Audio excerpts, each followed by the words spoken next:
जय श्री कृष्णा। प्रिय भक्तों, आज हम इस वीडियो में जानेंगे वैशाख मास कब से शुरू हो रहा है, कब समाप्त होगा, तिथि और धार्मिक महत्व, दान की महिमा और वैशाख मास की पौराणिक कथा।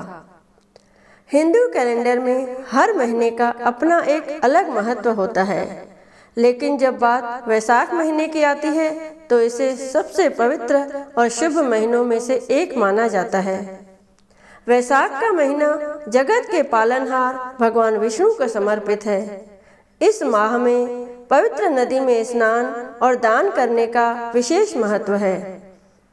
धार्मिक मान्यता के अनुसार वैशाख में श्री हरि, तुलसी और पीपल के पेड़ की पूजा करने से व्यक्ति को जीवन में सुख शांति की प्राप्ति होती है।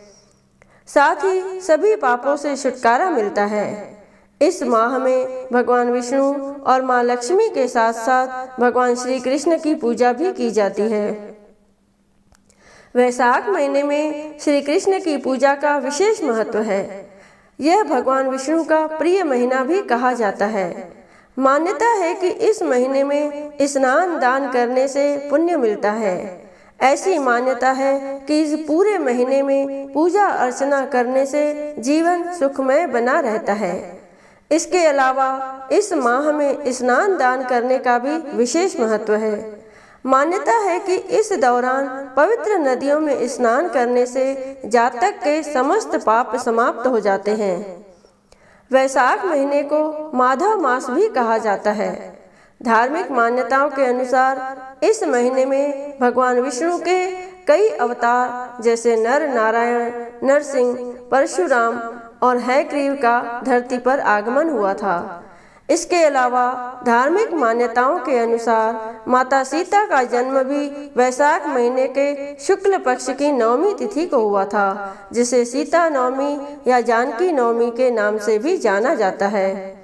यह महीना शुभ कार्य शुरू करने के लिए, दान और पूजा पाठ के लिए विशेष फलदायी माना गया है। ऐसा भी माना जाता है कि त्रेता युग की शुरुआत भी वैशाख महीने से ही हुई थी। इसीलिए वैशाख माह में भगवान विष्णु की विधि पूर्वक पूजा अर्चना करें। इसके बाद श्रद्धा अनुसार अन्न, धन, वस्त्र और जल का दान करें। मान्यता के अनुसार वैशाख के महीने में इन चीजों का दान करने से व्यक्ति को जीवन में किसी भी चीज की कमी का सामना नहीं करना पड़ता है और धन लाभ के योग बनते हैं। साथ ही सुख समृद्धि में वृद्धि होती है। वैशाख मास में ये काम बिल्कुल न करें, जैसे कि वैशाख माह में भूल कर भी तामसिक भोजन का सेवन नहीं करना चाहिए।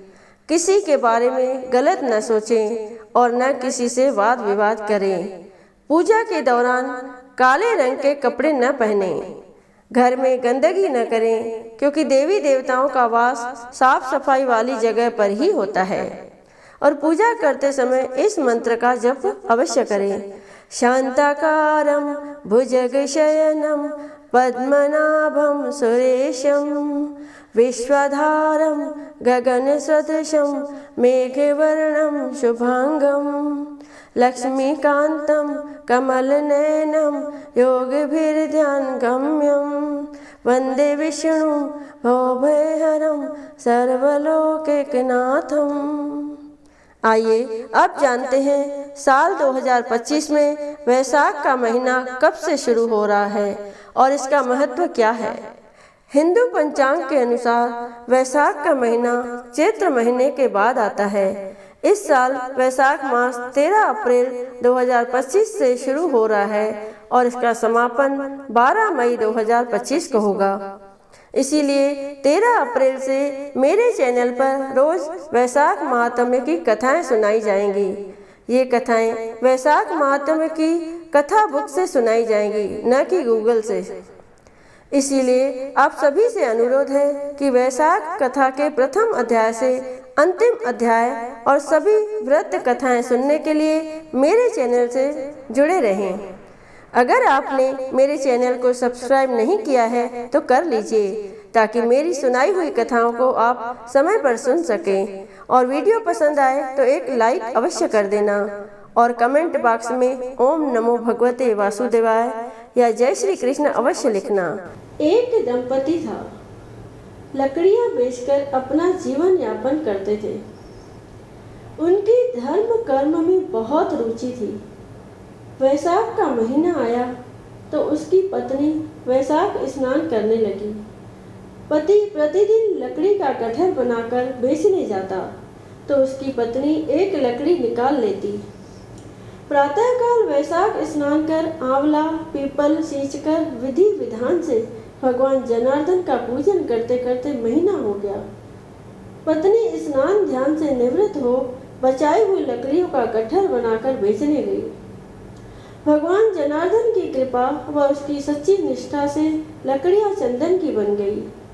राजमहल से होकर जाने लगी तो वहां के राजा को चंदन की सुगंध आई। राजा ने उसे बुलाया और लकड़ियों की कीमत पूछी तो उसने कहा, जितना आपको उचित लगे दे दे। मैंने वैशाख स्नान किया है, मुझे ब्राह्मण जिमाने हैं। ब्राह्मणों को जिमाने व दक्षिणा देने जितने धन की आवश्यकता है। राजा ने उसकी सच्ची श्रद्धा देखकर 5 ब्राह्मणों को जिमाने जितना सामान व दक्षिणा उसके घर भिजवा दी। उसने ब्राह्मण जिमाए, ब्राह्मणों ने आशीर्वाद दिया और भगवान की कृपा से उसका घर महल बन गया। रसोई में 56 भोग तैयार हो गए। पति जब लकड़ियां बेचकर आया तो उसे झोपड़ी दिखी नहीं। आस पड़ोस वालों से पूछा तो उन्होंने बताया कि तुम्हारी पत्नी की श्रद्धा व भक्ति से प्रसन्न हो झोपड़ी महल बन गई। पति की आवाज़ सुन पत्नी बाहर आई। पति को क्रोध आया। उसने पूछा, तूने चोरी की या डाका डाला? तब पत्नी ने अपने पति को बताया कि मैंने वैशाख स्नान किया और रोज एक लकड़ी निकाल लेती थी। जब मैं लकड़ियां बेचने गई तो लकड़ियां चंदन की बन गई। यहाँ के राजा ने लकड़ियां लेकर 5 ब्राह्मणों को जिमाने की सामग्री दी। जब ब्राह्मण जीम कर जाने लगे तो उनके आशीर्वाद से झोपड़ी महल बन गई। अन्न धन के भंडार भर गए। पति पत्नी ने प्रेम सहित भगवान को शीश नवाया। दोनों दान पुण्य कर अतिथि सेवा में अपना जीवन बिताने लगे। हे भगवान, अपनी कृपा दृष्टि हम सब पर बनाए रखना। जैसे उन पति पत्नी पर कृपा दृष्टि करी वैसे सब पर करना। बोलो श्री विष्णु की जय। बोलो विष्णु भगवान की जय।